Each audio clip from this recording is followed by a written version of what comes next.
All right. Listen, Melissa whispered as she wiped down the counter with deliberate slowness. If he comes in today, I swear I'm going to write a little love note on his receipt. She didn't dare glance up just yet, but the smile twitching at the corners of her lips betrayed a strange mix of mischief and nerves. Lily, joining me, balancing a tray of clean mugs, shot her a grin. You say that every weekend, but when he actually shows up, you clam up like a scared kitten. Melissa rolled her eyes, but her cheeks warmed.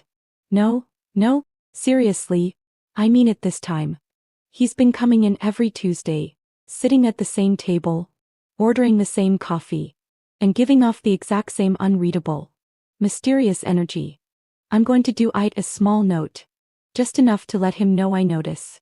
Lily chuckled. You know what? I dare you. No backing out this time. Fine, Melissa said, steeling herself. If he walks through that door today, I'll do it.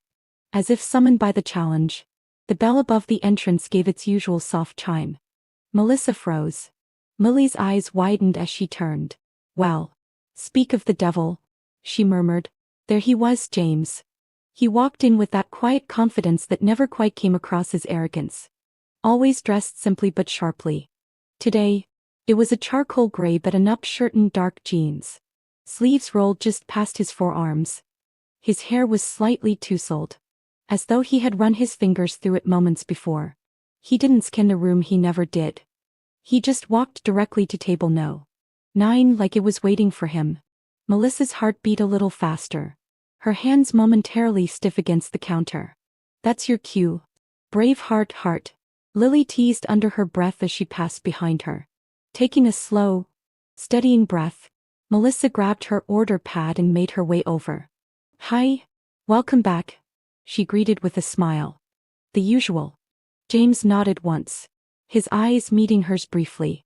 There was always something steady and unreadable about them, like he saw more than he said. Coming right up, Melissa returned to the counter, made the order, and spent the next few minutes pacing mentally. Her palms were slightly damp, her pen tapping nervously against the side of her order pad. Lily raised an eyebrow at her from across the counter but said nothing. She knew better than to ruin the moment. When the coffee was ready, Melissa placed the cup on a small tray, along with a receipt and a pen. She hesitated, then with a deep breath, she flipped the paper over and scribbled quickly, her handwriting small but legible. You make this place warmer. Ever thought of talking to your waitress? She nearly laughed at herself. It was bold. Maybe too bold. But she folded the receipt neatly beneath the coffee and carried it over. Here you go, she said, setting it down gently. Thanks, James replied, glancing up at her. Their eyes met again, a flicker of something softer passing through his expression. Melissa turned and walked back toward the counter, forcing herself not to look back. Her pulse was erratic, her stomach flipping. Lily leaned over, whispering, You did it. Tell me you did it. Melissa nodded. I did. I might die, but I did. From the corner of her eye, she watched James unfold the receipt. His eyes scanned the note. He did not react immediately. He did not even look around. Instead, he reached into his wallet and pulled out several bills, leaving a tip that was far more generous than usual. Then, without a word, he stood, adjusted the cuffs of his shirt, and calmly walked toward the door. Melissa exhaled, disappointed. No smile, no acknowledgement, just silence. The bell above the door jingled again as it closed behind him. She turned back to her tasks, heart sinking a little. The moment the door closed behind him, Melissa leaned against the counter, her eyes still fixed on where James had just stood. She barely registered Lily's teasing in the background. There was something about his brief, quiet smile that had hit her harder than she expected. It was not just that he had read her note. It was that he seemed to have felt it. Later that night, after the cafe had closed and she was wiping down tables, her mind drifted. Her hands moved out of habit while her thoughts returned to the moments she had stored away like pressed flowers in a journal. It had started on a rainy Tuesday. That day had been one of the worst. They were short-staffed. Melissa had dropped a tray of clean cups, and Mr. Dalton, the manager, had scolded her loudly. Watch what you're doing. Melissa, break anything else today, and it's coming out of your paycheck. Her hands shook as she knelt to pick up the shards. Cheeks burning, she turned to table 9, expecting judgment or worse indifference. Instead, James had stood up. That was clearly an accident, he said, calm but firm. I've been coming here every week. The service is always perfect. She's the reason I keep coming back. The cafe fell silent. Mr. Dalton mumbled something and walked away. James sat back down without another word. To him, it was nothing. But to Melissa, it meant everything. Then came that freezing morning in late November. Her hand caught the edge of a metal cart just a scratch, but enough to sting. She worked through it, not expecting anyone to notice. When she returned to James's table later, he was gone. In his place, a box of antiseptic ointment in a folded napkin that simply read, "For the little hurts. Take care of yourself." No name. No note beyond that. But Melissa had stood there stunned, eyes misting. She still kept that napkin tucked into the pages of her old sketchbook. He never treated her like background noise. Never checked his watch. Never looked irritated when service was slow. He waited calm, always with the same quiet gaze. Then when she walked by his table, it felt like he was not just seeing her but noticing her, like he was listening without speaking. There was a stillness about him, not distant but observant. Grounded. They had spoken less than a dozen full sentences, but he had become a constant in her days. The gentle presence in a job that too often made her feel invisible. She told herself it was just a crush, just something harmless to cling to between shifts and small dreams. But when she started looking forward to Tuesdays, when she caught herself fixing her hair in the reflection of the espresso machine, she knew she liked him more than she should, more than she meant to.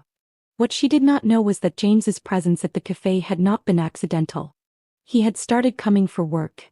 As CEO of the coffee chain, James had a habit of visiting different branches undercover, watching how things were really run. No name tag, no introductions, just observation.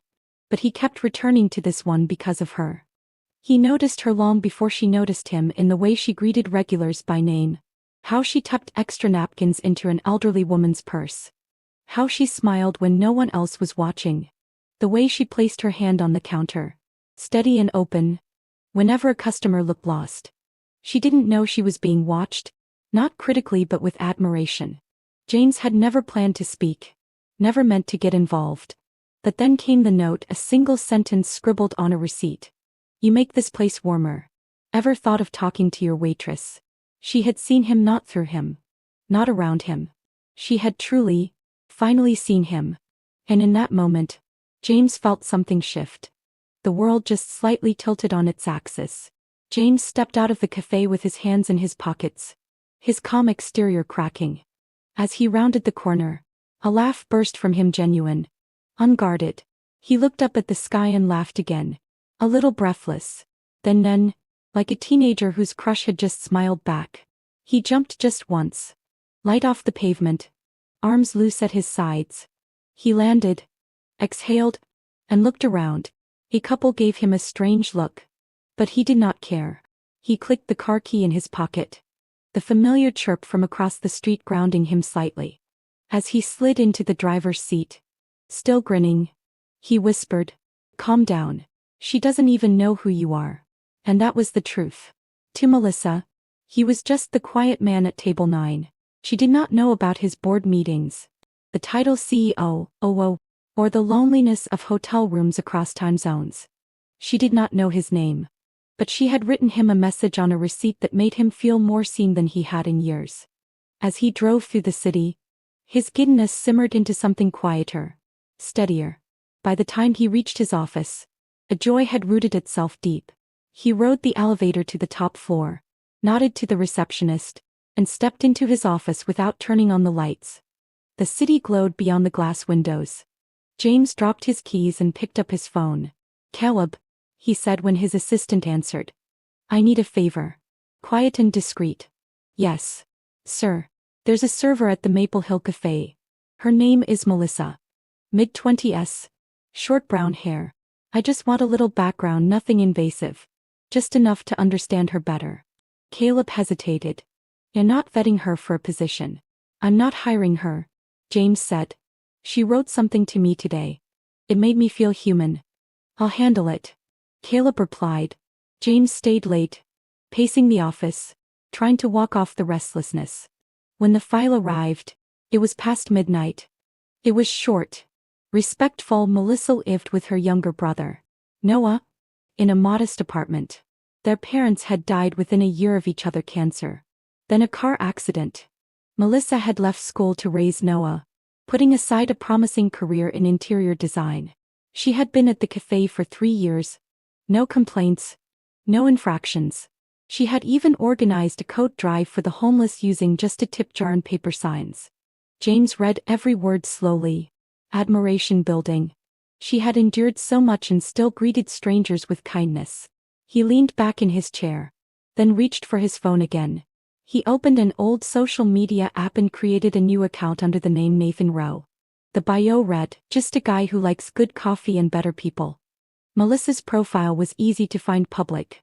Modest photos of sunsets, doodles of room layouts on napkins, coffee cups, and one picture of her and Noah in front of a Christmas tree. Without overthinking, James hit follow. Then he typed, "Hi, I think you served me once. You made the best coffee I've ever had." Melissa saw the message as she slid into bed. The name Nathan Rowe meant nothing. The profile photo was a blurry coffee cup. The message was short, polite. She hesitated. The profile had nothing suspicious: a few quotes, a photo of a park bench, a book. So she replied, "Thanks. I try to make every cup count." The conversation was slow at first. Nathan asked about her favorite beans, if she preferred morning shifts or evenings. Melissa gave guarded answers, but his tone was warm, not pushy. It felt safe. By the second night, she smiled when she saw his name. "What about you? You seem like someone who knows their coffee." "Barista critic?" "Nothing that glamorous," he replied. "Just someone who notices people who make others feel seen." "You're really good at that." Melissa paused, surprised by the softness in his words. "You don't even know me." "Maybe not. But some people carry a light. You can see it even from across a room."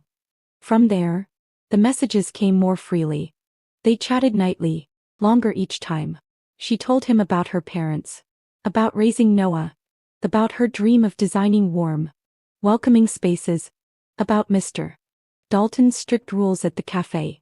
She even shyly mentioned the man from Table 9. "There's this guy," she wrote. "He comes in every Tuesday. Always polite, barely talks. But I don't know, he makes me feel noticed." James stared at the screen. "He sounds lucky to have your attention," he replied. Melissa blushed, not knowing the man reading her words was the same man she was describing. For James, still hidden behind the name Nathan. Each message was a gift and a weight.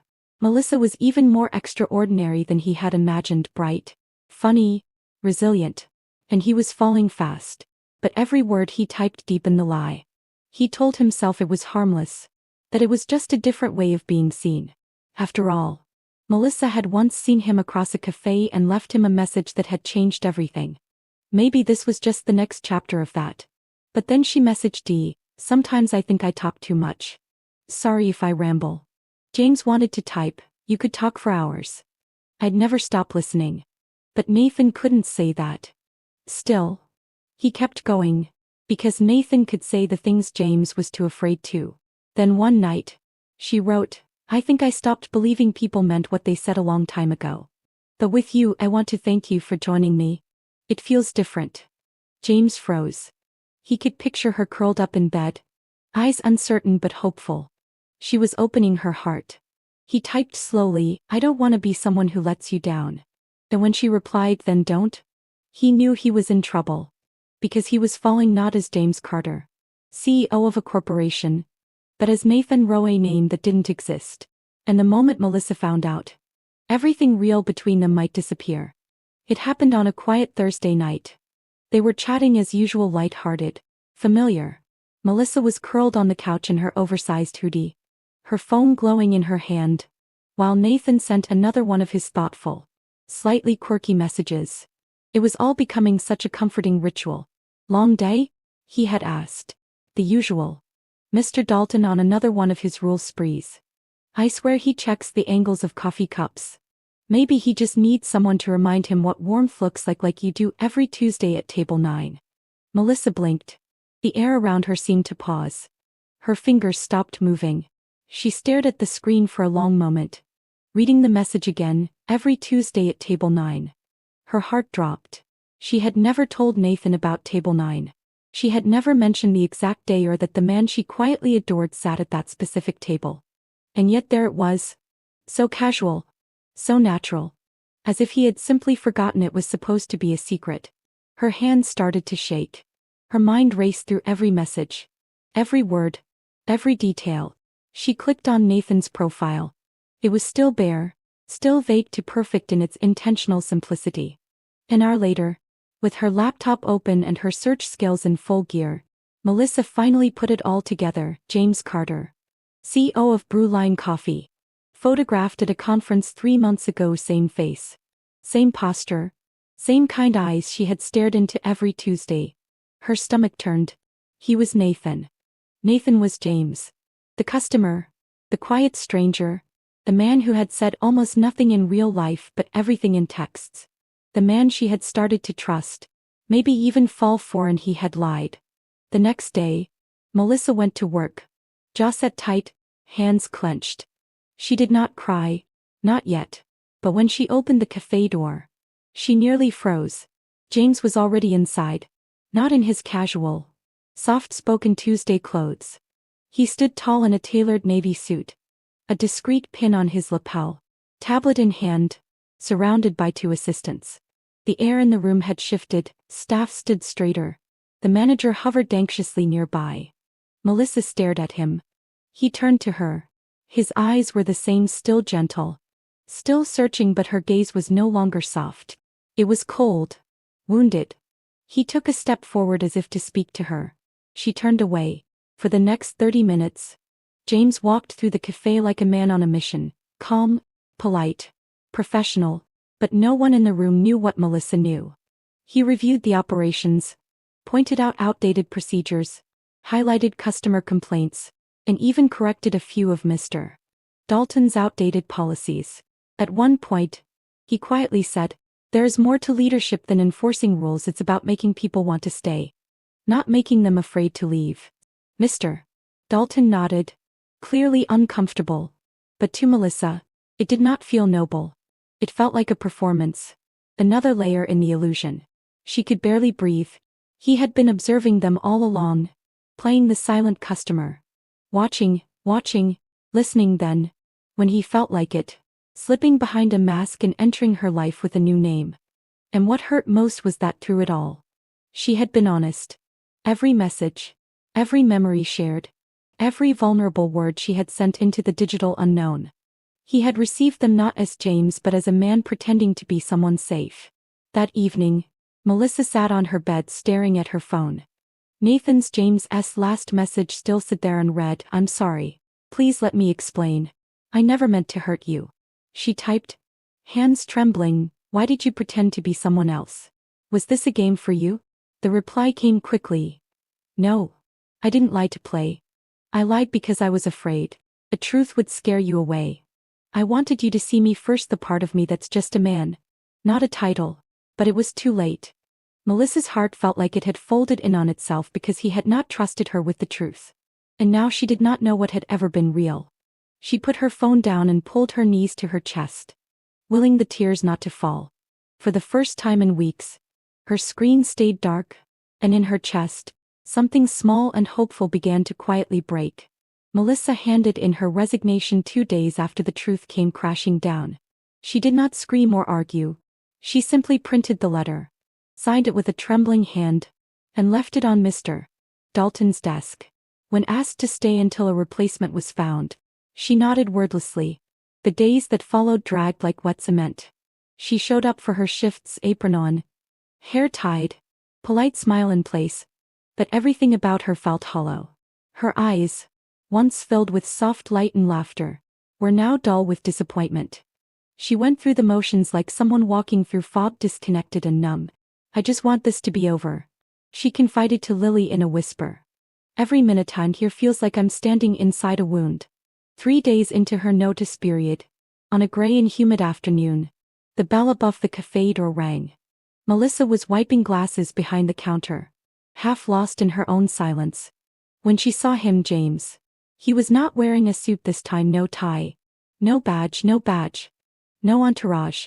Just a simple, light thread button-down shirt and dark jeans. Still composed. Still handsome.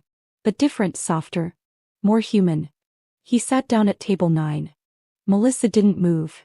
Her heart beat faster, but her face remained blank. He did not wait for her. Instead, after a moment, James stood and walked slowly toward the counter where she worked. His steps deliberate. His hands empty. Melissa felt his presence before he spoke.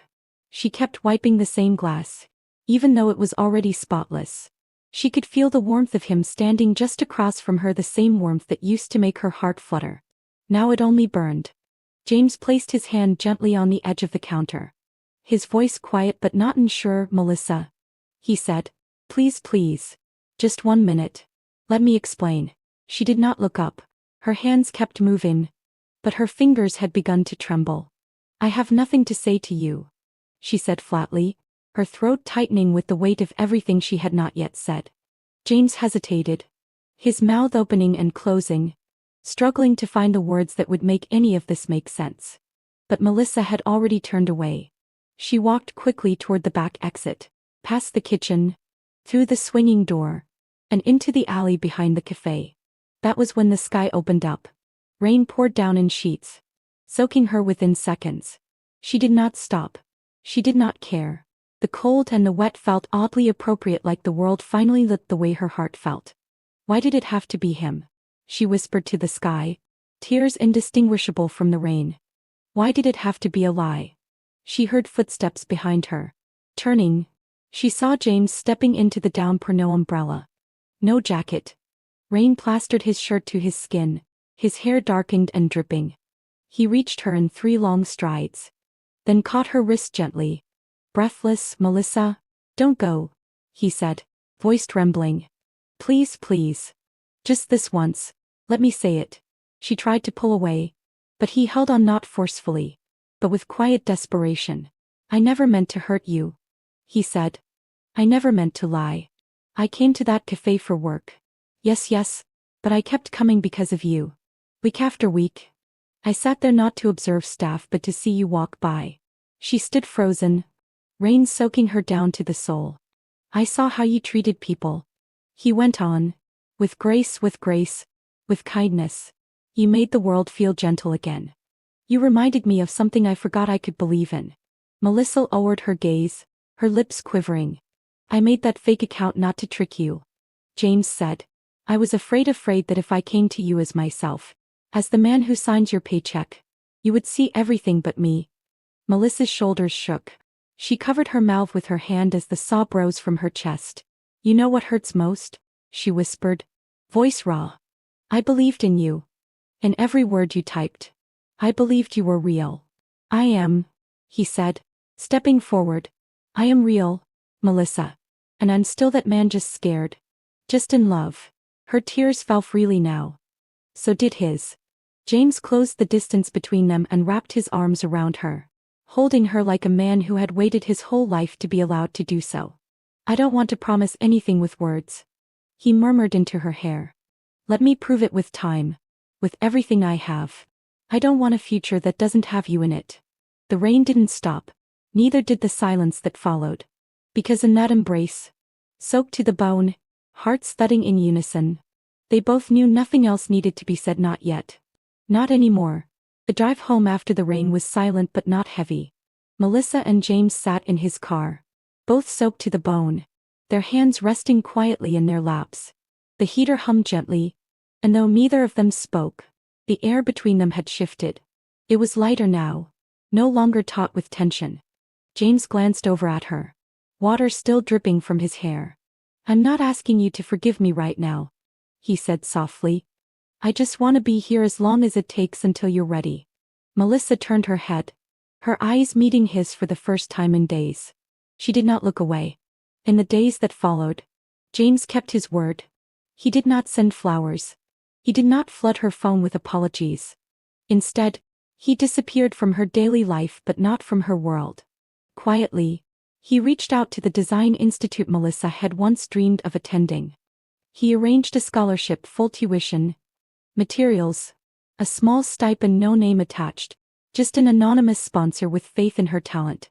At the same time, her younger brother, Noah, found their leaky bathroom mysteriously repaired, and a semester of tuition suddenly covered by a local education grant.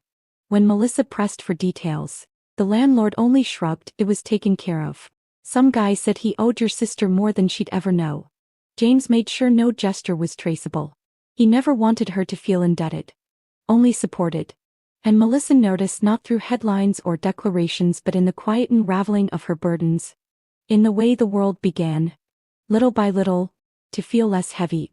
One night, she sat alone in her room staring at her phone. The chat thread with James had been silent for weeks. Her thumb hovered over the screen. Then she typed, "I haven't forgiven you completely, but I'm not angry anymore."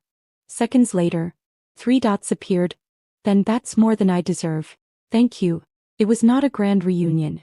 There was no sweeping kiss, no dramatic gesture, just coffee 2 weeks later at a small cafe either of them had been to before.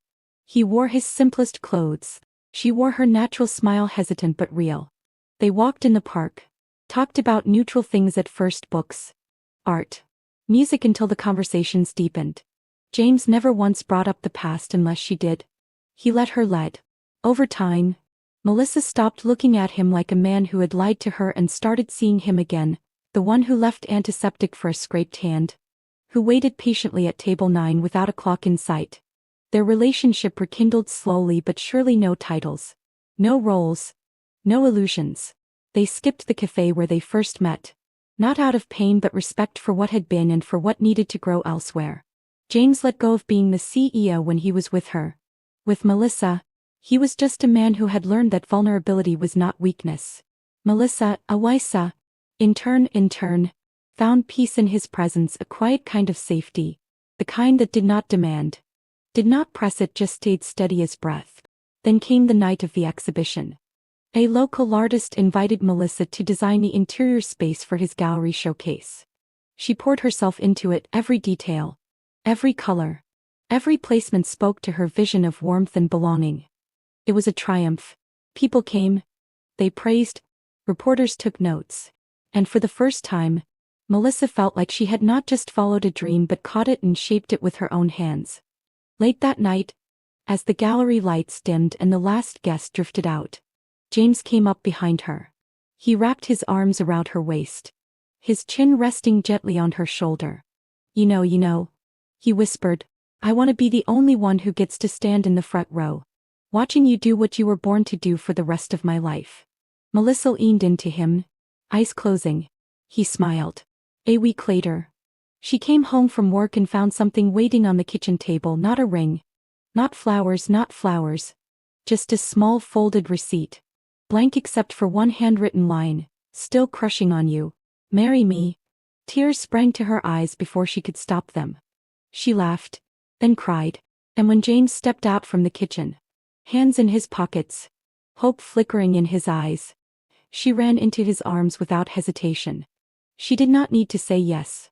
Her arms, her tears, hers, her joy said everything for her. The past was behind them. The future, it was just beginning.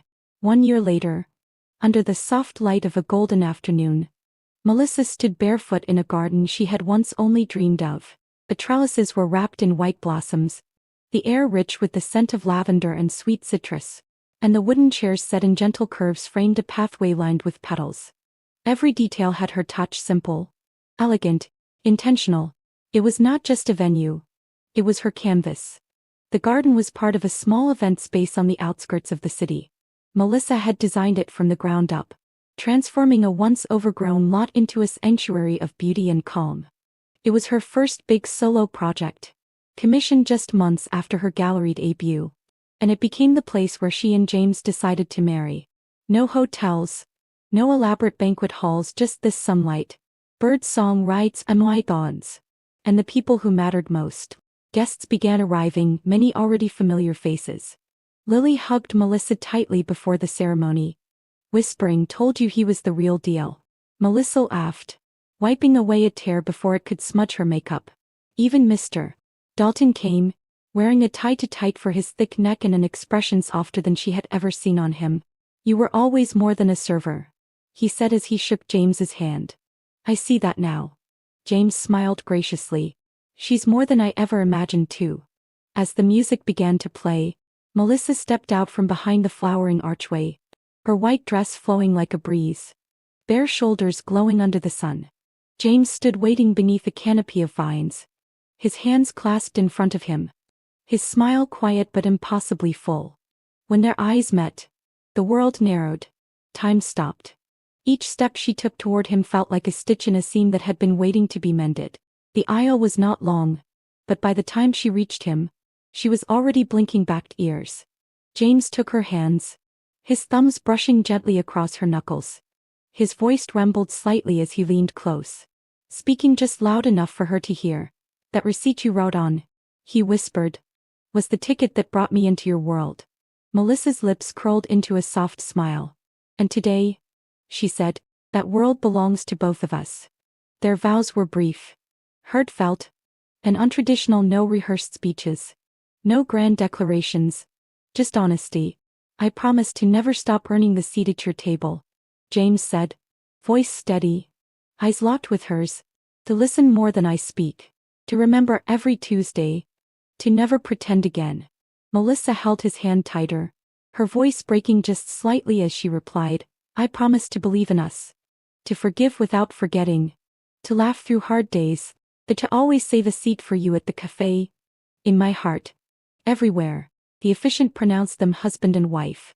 The applause was immediate, joyful, unrestrained, but for Melissa and James, it was background noise. They were too busy standing in a quiet moment. Neither of them ever thought they would reach a moment where all the wounds, the mistakes, the silence, and the rain had led to this, a future built on truth and the courage to try again. After the ceremony, the celebration continued in the same garden. Long tables stretched beneath string lights, food served family style, laughter rising with every toast. Someone found the old receipt, the one Melissa had written on that day at the cafe, and framed it beneath a glass box, placing it at the center of the couple's table. James laughed when he saw it. Melissa kissed him on the cheek and said, "It aged well." They danced without choreography, without pressure, just the swaying of two souls who had already weathered their storm. Later, "Want to thank you for joining me." As the sun dipped below the horizon and the first stars blinked into existence, James pulled Melissa aside. They stood alone beneath the archway of white flowers, the same spot they had exchanged vows just hours before. "You still warm the world," he said softly. "And you," Melissa replied, eyes shining, "still make mine feel safe." They kissed, gentle, gentle, knowing, complete. Because love in its most enduring form is not always. Sometimes it begins with a coffee order, a quiet table, and a single sentence written in hope. And sometimes, if you're lucky, it ends in a garden filled with light where two hearts finally call the same place home. Sometimes the most extraordinary love stories begin in the most ordinary places, with a cup of coffee, a quiet smile, and the courage to write a few honest words on a piece of paper. Melissa and James's journey reminds us that love is not always perfect, but it is real, raw, and worth fighting for.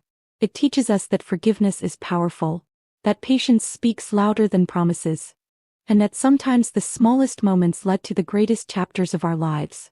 If this story touched your heart, made you believe in second chances, or reminded you of the quiet beauty in everyday kindness, please consider subscribing to Soul Stirring Stories. Here we celebrate the human spirit, the power of love, and the stories that heal, inspire, and stay with you long after the screen fades to black. Subscribe now. Thank you for joining me, and let us bring you more tales that stir the soul and warm the heart.